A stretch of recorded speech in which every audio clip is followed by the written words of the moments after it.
뭐니뭐니 해도 뭐니가 최고다. 매일신문 경제 전문 콘텐츠 뭐니뭐니에 오신 여러분 진심으로 환영합니다. 저는 매일신문 증권부장 서정덕이고요. 추석에도 저희는 쉬지 않습니다. 추석 연휴에 사실 국내 증시는 쉬고 여러분께서도 잠시 쉼을 하고 계실 수도 있습니다. 하지만 미국 증시 열리고 있고요. 코인 시장 열리고 있고요. 국내 코인에 지금 투자하고 있는 인구들도 굉장히 많이 있다고 합니다. 뭐니뭐니에서도 이번에 추석 연휴를 맞이해서 특집 방송으로 코인 시장에 대해서 조금 알아보고 미장과 또 같이 하면은 어떤 콜라보가 나올 수 있는지 다양한 이야기들을 전문가를 모시고 나눠보려고 하고 있습니다.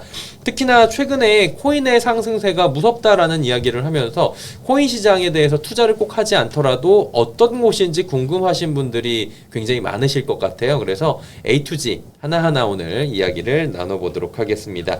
코인 이슈의 박은성 대표 모셨는데요. 개인 유튜브 채널 코인 이슈라는 채널을 운영하고 계시고요.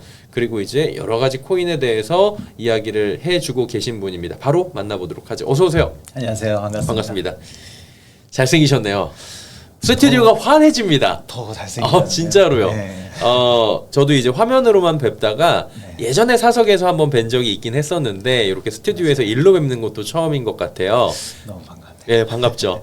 저희 매일신문 구독자분들도 네. 많이 반가워하실 것 같은데 네. 카메라 보고 한번 인사 한번 부탁드립니다. 안녕하세요. 저는 유튜브 코인 이슈 경제 채널 운영하고 있는 박은성이라고 합니다. 또 이렇게 모처럼 좋은 기회가 또 자리가 잡히게 돼서 오늘 좀 좋은 내용을 전달드리고 가도록 하겠습니다. 네, 반갑습니다. 본인 소개를 그래도 안 할 수가 없어요. 박은성입니다 했지만 이력이 굉장히 독특합니다. 코인으로 굉장히 또 오랫동안 그 일을 하고 계시지만 네. 암호화폐 시장에서 암호화폐라고 보통 하죠 요즘에는. 뭐 그렇죠. 암호화폐, 뭐 크립토 코인, 이렇게 네, 크립토 하죠. 얘기를 하는데 보통 이제 저희는 암호화폐다 이 얘기를 하니까 오늘은 암호화폐로 한번 네. 공통적으로 하고 갈게요. 거기도 지금 일을 하고 계시지만 과거에 농부 일을 좀 하셨었어요? 맞아요. 얼마 전에 또 그 브이로그 영상을 네. 통해서 소개를 처음 해드린 거거든요. 사실 네. 개인적인 뭐 이렇게 얘기는 안 하다가 부모님이 어렸을 때부터 좀 알로에 농장을 하셨어가지고 알로에? 예, 맞아요. 오. 그래서 같이 이렇게 일을 했었고 제가 이제 군대 갔다 와서 쇼핑몰을 했었죠. 건강식품 쇼핑몰 알로에 이제 엑기스라는 제품을 판매하면서 한 13년 정도 한 것 같아요. 하고 이제 지금 이제 하고 있는 유튜브 일 때문에 이제 그만두게 됐고 그렇죠. 좀 창피하거나 좀 부끄럽고 그래요. 왜요? 되게 20대 초반부터 열심히 살았던 그 영상을 봤거든요. 네. 그 시청자 여러분께서도 한번 찾아보시면 재밌더라고요. 여기 나와 있는 이 모습은 굉장히 샤프하고 뭔가 금융 전문가 같은 느낌인데 금융 전문가 맞죠? 그리고 근데 그 모습은 정말 그 청년의 모습이 나와서 색다른 또 이미지가 있더라고요. 사실 제가 했었던 일 분야에서는 정말 열심히 했거든요. 그랬던 것 같아요. 예, 남들보다도 훨씬 더 열심히 하고 했는데 제가 지금 하고 있는 이런 직종이 또 알로에 농장이랑 아예 궤가 다르잖아요. 맞아요. 그러다 보니까 좀 선입견을 갖고 보시지 않을까 싶어서 음. 따로 얘기는 뭐 숨긴 건 아니지만 얘기는 따로 안 드렸었죠. 그래서 이제 완전히 분리를 하고 네. 암호화폐 시장에 지금 몸을 담고 있고 전문가로서 코인 이슈라는 채널도 운영을 하고 있고 이렇게 여러 채널에서 코인 시장에 대해서 암호화폐 시장에 대해서 이야기를 해주고 계신데 최근에 폭발적인 상승장이다. 어떤 분들은 이렇게 얘기를 하고 저도 상승장이라고는 하는데 네. 생각보다 이제 이게 참여하고 계신 분들은 그렇게는 얘기는 안 하는 것 같더라고요. 그 이유가 있습니까? 아마 9월달 연준이 금리를 내리면 이제 폭발적으로 상승을 할 거다라고 많이들 생각을 하신 네. 것 같아요. 심지어 제 주변에도 지금 경제에 관심 없던 친구들도 9월달에 연준이 금리 내리면 올라가지 않겠냐 이렇게 얘기 나올 정도로 굉장히 좀 기대를 많이 하신 것 같은데 네. 원래 시장에서 좀 뭐 상승이다 하락이다 이렇게 한 방향만 바라보고 가면 그대로 나오지가 않거든요 사실. 그래서 9월 초 좀 시장을 봤을 때 9월 3일부터 5일까지 미국의 고용 지표가 발표가 됐었거든요. 고용 지표가 좀 둔화된 지표가 발표가 됐었고 시장에서는 고용 지표 이렇게 둔화됐으면 연준이 금리를 내리지 않을까라는 기대감이 이제 당연히 계속해서 올라오죠. 쓰기 시작한 거죠. 그러면서 미국 증시는 계속해서 연을 최고점 넘었고 막상 이제 9월 18일 날 금리를 내리다 보니까 이제 시장 참여자들은 더 큰 거를 원하는 거죠. 금리 인하보다 좀 더 상승 동력이 좀 클 수 있는 게 뭐가 있을까? 예. 25bp면은 뭐 50bp를 내려달라. 그리고 뭐 10월달, 12월달도 순차적으로 내려달라. 이런 것들을 이제 원하는 거죠. 근데 이제 그런 상승 동력이 아직 시장에 나오지 않았고, 그리고 우리가 보통 채권 시장이나 뭐 이렇게 금리 인하가 선반영이 됐다라는 걸 좀 알려면은 주식 시장보다는 채권 시장을 보셔야 되거든요. 요거 화면 혹시 네, 지금 화면이 나가고 네. 있습니다. 지금 이렇게 보시면은 9월 18일 날 금리 인하를 했잖아요. 예. 금리 인하 하기 전까지 이게 10년물 국채 금리예요, 미국. 금리가 쭉 떨어지는 모습을 확인하실 수 있죠. 떨어지고 있죠, 이렇게. 예. 그러다 금리 인하 이후에는 다시 오히려, 반등을 하죠. 오히려 올라가. 그럼 채권 시장을 봤을 때 금리 인하가 시장에 먼저 선반영이 됐다라고 우리가 알 수 있죠. 네. 그래서 금리 인하 이후에는 반대로 금리가 다시 올라가는 거죠. 그래서 우리가 지금 시장이 어떤 관점을 갖고 있고 어떤 스탠스를 갖고 있냐 이런 것들을 알려면 주식 시장보다는 채권 시장을 먼저 보셔야 된다라는 걸 말씀을 드리고 싶고, 그리고 두 번째는 최악의 계절성이죠. 사실 지금 촬영하고 있는 9월 말이죠. 네. 9월 말이 계절성이 사실 제일 안 좋거든요. 아, 그래요? 1년 중에. 아, 암호화폐 시장에서는요? 암호화폐뿐만 아니라 미국 증시도 마찬가지예요. 근데 이제 미국 증시가 굉장히 좋으니까 예. 뭐 9월 달에 전문가분들이 다 빠진다고 했었거든요. 그쵸. 이게 통계적으로는 약세장이 많았어요. 맞아요. 예. 그래서 요거를 좀 꼬집어 보자면 그 세 가지가 겹쳐 있는데 네. 지금 월말이죠. 그리고 분기말, 그리고 그 회계연도 말이거든요. 네네네. 이 세 가지가 겹치면서 기관들 입장에서는 이제 포트폴리오 리밸런싱이 필요하기 때문에 이때 좀 차익 실현이 나오던가, 혹은 이제 기관들이 좀 보수적으로 재무제표를 좀 이쁘게 만들어야 되기 때문에 현금을 좀 많이 갖고 있으려는 성질이 있어요. 그래서 지금 구간에서는 좀 차익 실현 이런 것들이 많이 나오고, 그리고 하반기에 지금 3분기에만 예정되어 있는 게 국채 발행량이 1조 한 100억 달러 정도 되거든요. 네. 국채 발행량이 많기도 하고, 그리고 9월 15일 날은 또 세금 납부도 있었고, 이런 좀 안 좋은 계절성들까지 합치면서 지금 구간이 많이 올라가야 되는데 올라가지 못하는 거죠. 거기다 이제 가장 최종적인 거는 시장이 조금 더 큰 상승 동력을 원하는데 그게 아직 시장이 나오지 않았다. 복합적이네요. 맞아요. 나쁜 건 없는데 네. 얘기를 들어보니까 나쁠 건 없어요. 굳이 막 악재다 이렇게 끄집어낼 것까지는 아닌데 그렇다고 딱히 좋은 것도 없는 맞아요. 뭐 그런 상황이었다라고 볼 수 있을 것 같은데, 또 이제 물가도 암호화폐 시장에 영향을 준다고 하더라고요. 물가 얘기를 한번 여쭤보려고 하는데, 물가 지표가 생각보다는 경로상으로 지금 PC도 그렇고 움직이고 있잖아요. 네. 이거 어떻게 보세요? 일단은 좀 물가를 많이들 걱정을 하셨죠. 네네. 전문가분들도. 예. 왜냐하면 트럼프의 관세 정책 때문에 물가가 높게 올라갈 거다라고 예상들을 하셨을 건데, 지금 최근에 뭐 CPI나 PPI 이런 것들 보면은 물가가 크게 올라가는 모습들이 안 보이거든요. 그쵸. 그 이유가 있는데, 첫 번째는 미국에 있는 기업들이 가격을 쉽게 못 올리는 거죠. 왜냐하면 이제 이거를 우리가 알려면은 트럼프 1기 때랑 2기 때의 차이점을 알고 있어야 되는데, 트럼프 1기 때는 금리가 저금리였어요. 그리고 물가도 저물가였죠. 미국 국민들이나 소비자들의 입장에서는 구매력이 좋은 상태죠. 그런 상태에서 기업들이 가격을 인상한다 하더라도 어차피 소비자들이 사줄 수 있어. 여력이 돼. 그러다 보니까 기업들이 가격을 올릴 수 있죠.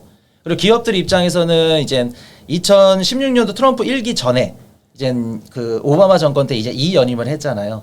그때는 이제 자유무역주의였거든요. 자유무역주의에서는 기업들의 경쟁력은 이퀄 가격이에요. 가격을 저렴해야 기업들의 경쟁력이 올라가거든요. 근데 기업들 입장에서는 오바마 그 정권 2년 때 가격을 못 올리다가 트럼프 정권이 들어오면서 이제 보호무역주의로 바뀌었거든요. 그러면서 기업들은 명분이 생긴 거죠. 트럼프가 관세 정책을 때려? 그럼 우리도 물건 가격 올릴 수 있겠네? 그래서 기업들이 천정부지로 그 물건 가격을 계속해서 올렸고 실제로 물가가 올라갔었죠. 근데 이제 트럼프 2기 때 현재랑은 완전 다르죠. 지금은 고금리 고물가잖아요. 미국 국민들 입장에서 소비력이 낮죠. 1기 때보다는. 그래서 쉽사리 기업들이 가격을 올린다고 하더라도 소비를 아예 못 해버리는 거죠. 그리고 지금 2020년도 이제 팬데믹이 발생하고 나서 돈이 많이 풀렸잖아요. 돈이 많이 풀리고 나서 물가가 엄청 높게 올라갔고 거의 5년 동안 글로벌 국민들이 다 물가 때문에 걱정을 했었잖아요. 예. 피해를 받았었고. 그런 상태에서 기업들이 물건 가격을 올린다? 쉽사리 못 올리죠. 쉽게 만약에 나 올린다 그랬으면 불매운동까지도 갈 수 있는. 그래서 그런 상황이 있고, 두 번째는 이민자 정책인데요. 미국 CPI를 봤을 때 그 상품 물가가 30% 들어가고요. 그리고 서비스 물가가 70%로 구성이 되어 있거든요. 그래서 서비스 물가 그 70% 중에 40에서 45%가 거주비예요. 근데 이 거주비가 바이든 정부 때 잡으려고 했지만 못 잡았던 게 거주비였거든요. 근데 지금 트럼프 정부 때 최근에 발표됐던 뭐 CPI나 PPI 보시면 거주비가 눈에 띄게 완화되는 모습을 확인할 수 있거든요. 그러면 트럼프 때는 왜 거주비를 이렇게 잡을 수 있었고 바이든 때는 왜 못 잡았냐라는 걸 한번 봤을 때는, 바이든 정부 때 아마 이제 정확한 통계는 아니지만 불법 이민자분들이 한 1,000만 명 가까이가 들어왔다고 지금 되어 있거든요. 그럼 그 불법 이민자분들이 들어오셔가지고 미국에서 소비를 해주시는 거죠. 소비하고 그리고 이제 집도 구해야 되잖아요. 근데 집을 살 수 없으니까 이제 렌트를 하죠. 그럼 렌트를 하게 되면 당연히 주거비가 올라가고요. 그래서 바이든 정부 때는 아무리 물가를 잡으려고 렌트비를 잡으려고 해도 렌트비를 못 잡았던 거죠. 근데 트럼프 정부 들어와서는 불법 이민자분들을 지금 내보내고 있고 그로 인해서 렌트비가 계속해서 감소를 하면서 주거비가 잡히고 있는 거죠. 근데 여기서 이제 중요한 게 트럼프의 관세 정책에는 상품 물가에만 영향을 줘요. 아까 말씀드렸던 30%. 네. 근데 서비스 물가 70%에 해당하고 그리고 그중에 절반을 차지하고 있는 렌트비가 떨어지니까 상품 물가가 아무리 올라가더라도 서비스 물가가 떨어지면서 상쇄를 하는 거죠. 그래서 지금 단기적으로는 트럼프의 이민자 정책이 물론 나중에는 이제 뭐 어떻게 미국의 나올지 모르지만 예, 소비도 떨어질 거고 안 좋을 거예요. 악영향을 줄 건데 지금 단기적으로 트럼프의 이민자 정책이 물가를 좀 둔화시키는 이러한 지금 작용을 하고 있다. 그리고 세 번째가 미국의 새로운 공급망. 네. 여기 재편이 된 건데 트럼프 1기 때도 미중 무역 갈등이 있었잖아요. 그때 이제 미국이랑 중국이랑 서로 싸우면서 네. 사실 제가 봤을 때는 미국이 중국한테 졌다라고 생각을 하거든요. 20년도 팬데믹이 발발하면서 좀 흐지부지가 되기는 했지만 원래 중국이 그 미국한테 2천억 달러 뭐 무기나 에너지나 뭐 농산품을 사주기로 했었는데 그것도 팬데믹 터지고 나서 흐지부지 됐고 그리고 실질적으로 중국의 수출품들이 멕시코나 뭐 베트남이나 이런 그 다른 국가들을 통해서 우회 수출을 했거든요. 그럼 미국 입장에서는 투자 받기로 한 것도 받지 못했고 네. 사주기로 했던 건 못 사줬고 팬데믹 터지면서 흐지부지 되고 중국산 그 제품들은 수출이 되고 사실 미국이 진 거죠. 그래서 미국이 그때 졌었던 그런 것들을 반면 교훈 삼아서 지금 2기 때는 어떤 식으로 가냐면은 지금 미국의 최대 수입국은 혹시 어딘지 아세요? 미국의 최대 수입국 네. 어딥니까? 중국이라고 많이들 생각하실 텐데 지금은 멕시코예요. 멕시코고 그다음에 이제 2등이 25년도 기준 1월부터 7월 달 기준이 캐나다거든요. 1등 멕시코, 2등 캐나다. 23년도부터 멕시코로 바뀌었어요. 그 말은 즉슨 미국이 지금 중국에 대한 의존도를 낮췄다는 거죠. 수입 비중을 이미 낮췄고 좀 무역이나 이런 공급망을 다각화하면서 중국에 대한 의존도를 낮췄다. 그래서 물가 상승이 지금 단기적으로 크게 일어나지 않는다. 그리고 마지막으로 이제 관세 제한적 적용 요게 있는데 많은 분들이 이제 뉴스 기사만 보시면은 EU한테 뭐 10% 때렸다, 15% 때렸다 이렇게들 많이들 알고 계시거든요. 근데 사실 우리가 조금 더 세세하게 보자면은 아까 말씀드렸던 미국의 그 수입 의존도 1등, 2등 이제 멕시코, 캐나다잖아요. 멕시코랑 캐나다 같은 경우에는 뭐 USMCA 통해서 자유무역팀 협정 때문에 예. 아예 관세를 매기질 않아요. 그리고 유럽 같은 경우에도 특정 품목은 상한선이 존재를 하거든요. 상한선만 넘지 않으면 이제 관세를 매기지 않는다는 거죠. 이런 식으로 관세를 매기는 품목들이 굉장히 좀 폭이 적어요. 적기 때문에 우리가 생각하는 것처럼 트럼프 관세 정책 무조건 물가 상승한다? 요거는 잘못됐다는 얘기죠. 그러면은 네. 이제 아까 드리려고 했던 질문 인플레이션 위험에 대해서는 언제든 간에 이제 시장에선 경계를 하고 있다는 거죠. 물가가 올라가는 거에 대해서 두려워라는 측면은 시장에선 계속 경계를 하고 있어요. 그러면은 이게 언젠가는 물가가 한번 튀어오를 수도 있다라고 잠재적으로 기저에 깔고 있는 경우도 있는 것 같은데 만약에 튀어오른다면 언제가 가장 좀 위험하다고 보십니까? 저는 물가 상승은 상수보다는 변수라고 생각을 하거든요. 그래서 좀 단기적인 관점으로 좀 보자면 이번 연말 이제 10월, 11월, 12월은 글로벌 국가들이 이제 소비를 소비 많이 시즌. 하는 예. 일정이잖아요. 뭐 인도의 디왈리 축제라던가 아니면 중국의 관군제 아니면 뭐 박싱데이, 뭐 크리스마스 굉장히 소비를 하는 구간이 많기 때문에 요때 소비가 늘어나면 단기적으로는 좀 물가가 올라가지 그치. 않을까 이런 걱정이 있고요. 그리고 두 번째는 계절적인 영향이죠. 겨울철에 이제 뭐 난방 수요라던가 에너지 수요가 좀 늘어나면은 당연히 물가가 상승할 수도 있겠다. 그리고 세 번째 같은 경우에는 지금 미국 기업들이 그 트럼프 관세 정가분을 자기네들이 감수를 하고 있거든요. 근데 이게 평생 자기네들이 감수를 할 수 없기 때문에 쉽지 않아요. 예. 언젠가는 미국 소비자들한테 전가를 하지 않을까. 근데 만약에 전가를 한다고 하면은 제가 기업 입장이라면 올해 하반기 가능할 것 같아요. 예를 들어서 뭐 자동차를 판매하는 이런 기업이다. 그러면 가을철에 보통 이제 신모델이 나오잖아요. 명분이 생기는 거죠. 신모델을 이제 판매를 하면서 이렇게 해서 가격을 올릴 수밖에 없다. 이런 식으로 이제 명분을 계속 쌓아가는 거죠. 그래서 기업들이 상품 가격을 소비자한테 전가하는 요거까지 있다고 하면은 만약에 올해 하반기에 물가가 상승한다. 그럼 내년에 1분기에서 빠르면 1분기죠. 그리고 늦어도 2분기에는 이제 CPI나 PPI 지표로 발표가 되겠죠. 그래서 단기적으로는 그때를 좀 위험하게 보셔야 될 것 같고 그리고 장기적으로 본다 그러면 많은 분들이 지금 미국과 중국의 무역 협정에만 되게 포커스가 맞춰져 있거든요. 근데 사실 이것보다 더 위험한 거는 미국을 제외한 나머지 주요 글로벌 국가들의 관세 전쟁이거든요, 사실. 지금 트럼프 대통령이 하는 얘기가 뭐냐면 영국한테도 너네 우리 우방국이지 않냐. 너네 중국에 대한 관세를 올려야 되지 않아? 우리랑 우방국인데 너네는 왜 안 올려? 이런 식으로 접근을 하고 있거든요. 요게 EU한테도 접근이 할 거고 일본이나 한국한테 똑같이 접근을 할 거예요. 그럼 만약에 너네가 중국에 대한 관세 안 올려? 그럼 우리가 너네 관세 올릴게. 지금 이런 식으로 접근을 하고 있기 때문에 본격적으로 시작이 되는 건 미국을 제외한 뭐 중국이랑 EU 그리고 뭐 중국이랑 뭐 한국 아니면 중국이랑 일본 다른 글로벌 국가들 뭐 멕시코랑 캐나다도 가능하고요. 주요 국가들끼리 서로 관세 전쟁이 가장 위험할 수 있죠. 그래서 이게 또 터질 수밖에 없는 이유가 뭐냐면 지금 트럼프 정부가 보호무역주의를 하고 있잖아요. 그렇죠. 보호무역주의에서 가장 중요한 특징은 뭐냐면 자국 내 특정 산업이라던가 기업을 보호하는 데 있거든요. 그거를 보호하기 위해서는 당연히 다른 나라의 관세를 때릴 수밖에 없는 거죠. 정부에서 해줄 수 있는 게 자기네 기업들한테 해줄 수 있는 게 다른 나라 기업들의 경쟁력을 낮추는 거거든요. 그렇게 되면 관세를 올리고 자기네 기업들을 밀어주는 정책을 펼치는 거죠. 근데 미국과 중국이 서로 강력하니까 이제 뭐 화해도 있겠지만 EU가 만약에 중국한테 관세를 때린다. 가만히지 않겠죠.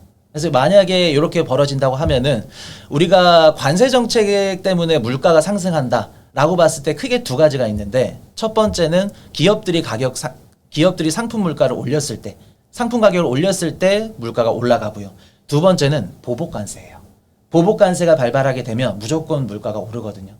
그래서 이렇게 된다 그러면은 글로벌 국가끼리 서로 관세 전쟁이 펼쳐진다. 그럼 물가가 상승하고 이후에는 이제 소비가 감소되면서 경기 침체 구간으로 들어가겠죠. 그럼 연준도 지금은 금리 뭐 내린다고 하겠지만 금리를 동결하든 혹은 금리를 나중에 상승까지도 인상까지도 할 수 있는 사이클이 아예 바뀌어버릴 수 있는 거죠. 그래서 이게 빠르면 26년도에도 가능할 수 있지 않을까라는 생각을 해봐요. 그러다 보니까 이제 금 가격에 대해서 주의 깊게 보시는 분들이 많고 금이 지금 온스당 4,000불 가까이 갔어요. 맞아요. 어느새 아니 분명히 3,200불 그랬고 3,000불 넘은 게 얼마 안 됐는데 그러고 은 가격은 뭐 47불 이러더라고요. 맞아요. 어느새 이런 원자재 특히나 금은 쪽을 주의 깊게 봐야 되는 이유도 있을 것 같은데 어떻게 보세요 그쪽은? 사실 금을 작년에 팔았는데 좀, 얘기 좀 들으면서 또 마음이 또 쓰네요. 금 가격이 지금 올라가는 건 사실 좀 매크로 관점에서 보면 좀 이례적이긴 하거든요. 보통 금 가격이 오를 때는 좀 거시경제가 불확실하거나 아니면 정치적으로 조금 흔들리거나 맞아요. 그럴 때 안전자산으로서 금 가격이 오르는데 지금은 미국 증시도 연일 최고점, 금 가격도 최고점 아예 우리가 분석을 할 수가 없거든요. 그래서 지금 금 가격이 오르는 이유를 코니 씨야 너는 뭐라고 생각해? 라고 물어보신다면 저는 리플레이션 현상이라고 생각을 해요. 그래서 리플레이션 현상이 뭐냐면 보통 이제 경기가 조금 침체로 가기 전에 요게 이제 돈을 풀어서 양적 완화를 통해서 경기가 조금 이렇게 회복되는 그 시기를 리플레이션 시기라고 말씀을 드리거든요. 보통 요게 정부에서 통화를 찍을 때 재팽창 시기에 이게 발생을 해요. 그때는 정부에서 돈을 찍기 때문에 현금을 제외한 나머지 모든 자산들의 가격이 오르거든요. 예를 들어서 뭐 비트코인이 될 수 있고요. 주식이나 금 가격이 오르는 거죠. 그래서 이러한 시기에 맞물려 있다라고 생각을 하고 지금 보시면은 트럼프 취임하고 나서 글로벌 국가들 그 중앙은행들이 금리를 내린 수치를 아마 보시면은 엄청 가파르게 내렸거든요.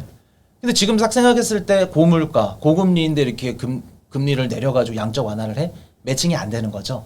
근데 그럴 수밖에 없는 지금 그 패러다임이 펼쳐지고 있고 그로 인해서 지금 글로벌 중앙은행들이 다 돈을 찍고 있고 양적 완화를 통해서 금 가격이 오르고 있지 않나. 그래서 지금과 같은 구간에서는 금, 뭐 주식 다 오를 수밖에 없는 구간에 해당이 되는 거죠. 그래서 이제 양적 완화를 했기 때문에 오르는 것도 있고 네. 앞으로도 조금 더 각국은 보호무역주의나 불확실성이나 여러 가지 이유로 인해 가지고 양적 완화가 이어질 수도 있고 금리 인하가 조금 더 이어질 수 있는데 그것들도 영향을 줄 수 있다 이렇게 그럼요. 지금 알고 계신 것 같아요. 네. 양적 완화를 좀 얘기를 드렸잖아요. 네. 그러면은 왜 지금 고금리이고 물가가 고물가인데 양적 완화를 왜 하는 거냐 말이 되냐 연준이 지금 통화 정책을 양적 완화로 바꾸는 거냐라고 이렇게 생각하시는 분들도 계실 거예요. 우리가 이제 앞으로 양적 완화에 대해서 생각을 해야 될 게 이제 뭐냐면은 지금 트럼프 정부가 하고 있는 게 미국 우선주의잖아요. 거기다가 보호무역주의거든요. 올해 상반기만 하더라도 트럼프 정부가 관세를 엄청 때렸잖아요. 네. 이 관세 정책이라는 게 보호무역주의에서 가장 큰 무기, 도구 역할을 하거든요. 예를 들어서 이런 거죠. 트럼프 정부가 관세를 한국한테 때린다고 생각을 해볼게요. 한국 20% 관세 때릴게. 그럼 한국은 이제 뭐를 해야 되죠? 관세를 낮추려고 이제 협상을 해야겠죠. 그렇죠. 15% 낮춰줘, 10% 낮춰줘. 그러면 트럼프 입장에서도 트럼프 정부에서도 관세를 낮춰주는 것만큼 무언가 요구를 하겠죠. 미국에 공장을 지어줘, 미국의 에너지를 사줘, 농산품을 사줘. 그러려면 트럼프의 관세 정책을 맞대응을 하려면 결과론적으로 돈이 필요하다는 거죠. 돈을 찍을 수밖에 없는 거고요. 그리고 수출하는 국가들 입장에서는 환율을 조금 높여서 예, 수출 기업들의 경쟁력을 조금 높여주는 옛날에 중국이 했던 방식. 맞아요. 그런 식으로 이제 그 해야 되기 때문에 보호무역주의에서는 무조건 양적 완화로 이어질 수밖에 없다.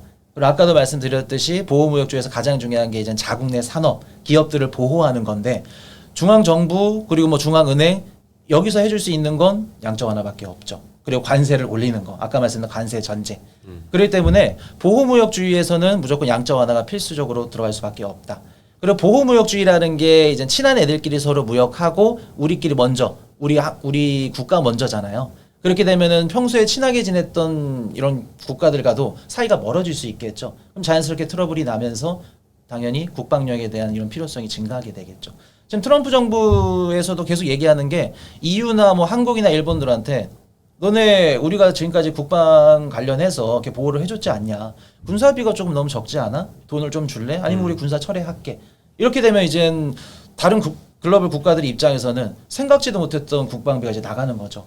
그래서 독일 같은 경우에도 헌법을 개헌하면서 이제 국방비를 증가시켰고 EU도 마찬가지로 똑같이 개헌을 통해서 이제 국방비를 증가시키고 있고. 그래서 지금 쓰지도 않아야 될 돈들을 쓰게 만드는 거죠. 그러면서 전 세계 글로벌 국가들이 지금 양적 완화를 하고 있고 유동성이 들어가고 있고 그래서 지금 리플레이션 현상이 발생하면서 금 가격이 오르지 않나. 네, 그렇게 생각을 해요. 네, 미장도 같이 하시잖아요. 네네네. 그러니까 이제 저희가 코인하고 미장 얘기를 좀 해야 되는데 네. 미장부터 좀 여쭤볼게요. 네. 어떤 그 코인하고 같이 하면 시너지가 좀 있습니까? 최근에 저는 좀 예. 크립토 투자를 따로 안 하고 암호화폐 쪽을 안 하시고 이미 좀 많이 담았어요. 많이 담아서 그리고 좀 가격이 저렴할 때 많이 담아놔가지고 좀 힘들더라고요, 담기가.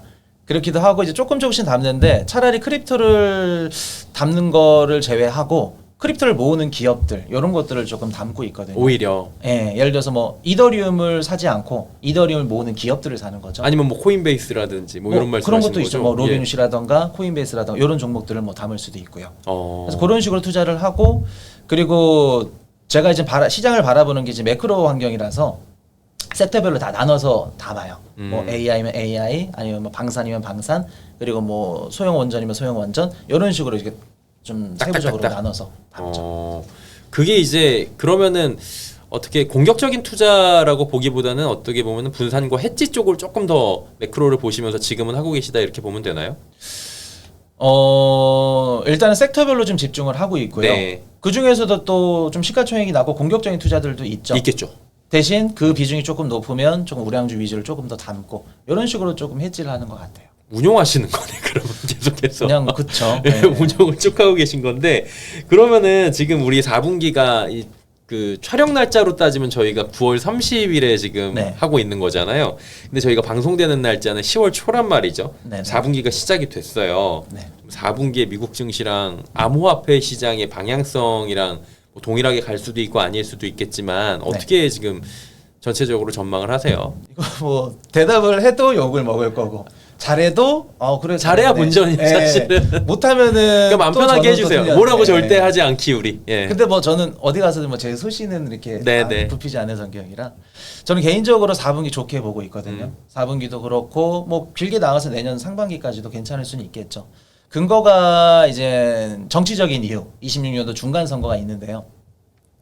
트럼프 1기 때 2018년도에도 똑같이 중간 선거가 있었거든요. 그때 상원을 다수당을 공화당이 차지를 했고요. 하원은 민주당한테 뺏겼어요. 그리고 나서 트럼프의 이제 악몽의 2년 남은 임기 2년이 시작이 된 거죠.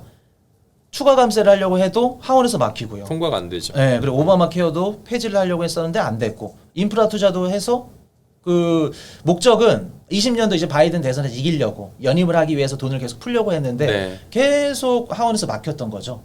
그나마 상원을 갖고 있었기 때문에 이제 탄핵이나 이런 것들은 막을 수 있었거든요. 그럼 트럼프 입장에서는 지금 26년도 11월 달에 있을 이제 중간 선거에 사활을 걸 수밖에 없겠죠. 1기 때 거의 2년 동안을 날려먹었기 때문에 트럼프 정부 입장에서는 내년 11월에 굉장히 중요할 거고 그리고 내년 11월 달에 이기려면은 미국 정치 이제 캘린더 일정상 내년 1분기에서 2분기부터는 준비를 해야 되거든요. 준비한다는 건 뭐 간단하죠. 정부에서 돈을 풀고 그 유동성으로 인해서 국민들이 행복해하면 표를 찍어주겠죠. 그럼 트럼프의 양적 완화 이런 유동성 공급 정책이 아무리 늦더라도 올해 4분기 연말부터는 나와야죠. 그래야 시장에 이제 들어가는 또 시차도 존재를 하기 때문에 1분기, 2분기 시장에 돈이 들어가려면 올해 4분기부터는 빠르게 진행이 돼야죠. 그래서 지금 두 가지가 있는데 얼마 전에 이제 7월 6일 날 7월 4일이죠. 미국 독립기념일이었잖아요. 예. 그때 이제 감세 법안이 통과가 됐고 그로 인해서 이제 기업들이 잉여 현금들이 이제 늘어나게 되면은 뭐 자사주도 매입해주고 배당도 주고 그러면서 증시를 이제 올려주는 역할을 하는 거죠. 그리고 두 번째가 이제 SLR 규제 완화라고 요게 이제 은행들이 자기 자본 비율만큼만 국채나 이런 투자자를 해야 된다라는 법안이거든요. 요게 빠르게 되면은 10월 말부터도 가능해요. 의견 수렴 기간이 이제 2달이 끝나가고 있고 10월 말부터 가능하게 된다 그러면 미국에 있는 은행들이 국채를 사주면서 시장 유동성을 넣어줄 수 있는 거죠. 그래서 이러한 정책들 플러스 그리고 바이든 정부 때 막혀 있었던 뭐 IPO라든가 M&A라든가 이런 시장 규제 활성화를 통해서 시장 유동성을 계속해서 공급을 해주겠죠. 유동성이 공급이 된다 그러면 당연히 주식이나 코인 가격은 자산 가격은 올라갈 가능성이 높겠죠. 그리고 두 번째는 미국의 경제 성장률, 높은 경제 성장률을 생각을 하고 있는데요. 미국 GDP 경제 성장률을 봤을 때 가장 높은 비중을 차지하고 있는 게 70%가 소비거든요.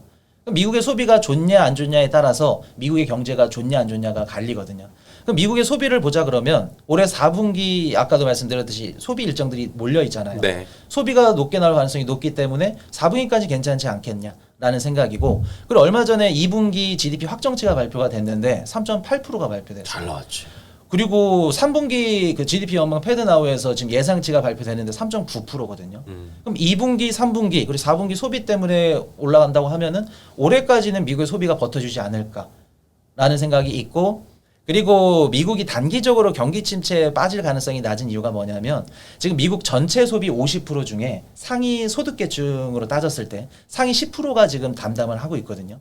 그리고 전체 소비 70%까지 간다 그러면 네. 상위 20%가 책임을 지고 있어요. 근데 그분들 입장에서는 본인들의 자산을 지키려고 해지하려고 이제 주식 투자를 하고 있기 때문에 주가가 오르면 소비 여력은 계속해서 올라가는 그런 구조로 지금 되어 있죠. 그래서 미국 주식이 떨어지지 않는 이상 혹은 어느 정도 유지가 되는 이상은 미국의 소비도 떨어질 가능성은 매우 작다라고 보여지고요. 그리고 얼마 전에 엔비디아가 오픈 AI한테 $1,000억 투자했잖아요. 그렇죠. 또 그 $1,000억 갖고 또 오픈 AI 엔비디아 걸 또 사줬고.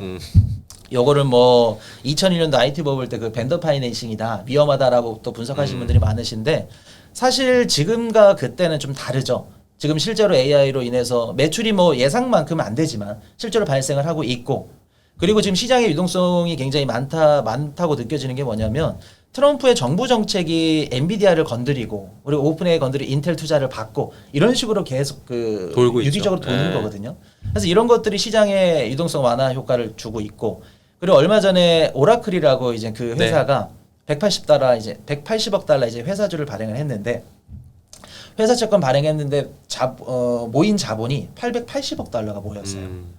그만큼 지금 시장에 돈이 많다는 거죠. 그리고 그 중에서도 40년 만기 그 회사채를 발행했는데도 그것까지도 다 사갔거든요. 처음에 그게 논란이 됐었잖아요. 40년 만기를 하는데 이게 뭐 하는 거야? 라고 해갖고 맞아요. 그걸로 주가를 뺐었는데 보니까 돈이 몇 배가 보이니까 맞아요. 싸게 발행할 수 있게 되고 돈이 많구나 이렇게 본 것 같아요. 지금 미국의 30년물 만기도 지금 살까 말까 좀 그러고 있는데 오라클 40년 회사채를? 맞아요.